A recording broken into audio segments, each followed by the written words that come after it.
遐大专教师评鉴制度到今年是买20档。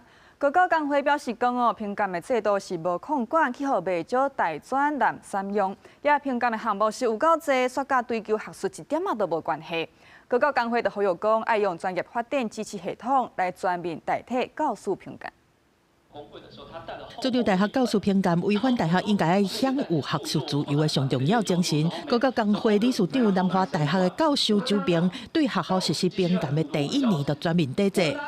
有130项哈，如果真的每一项都要顾到的话，大学老师就必须要疲于奔命了啊，然后手段跟目的就错置了啊，每天都为了几点啊，所以。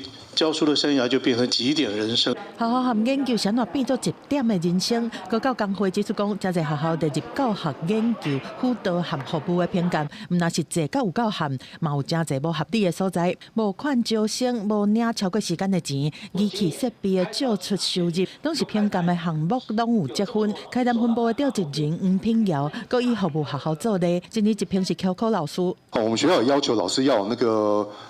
专业精进或所谓的教师研习嘛，是做手工肥皂，或者说去做瑜伽。当然瑜伽对身体的健康不错啊，可是这不应该作为老师的专业教学跟老师专业研究的成长项目嘛，以及来评判一个老师有没有已经到了足以去解聘他的程度的一些活动。如果教育部愿意这样子做，这个中小学的这个教师专业发展支持系统。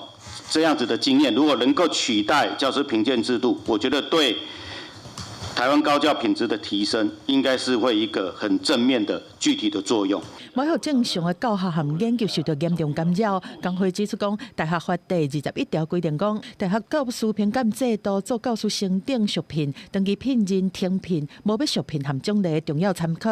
因认为讲，这个条文应该要改掉，而且以教师专业发展支持系统来全面取代教师评鉴。记者综合报道。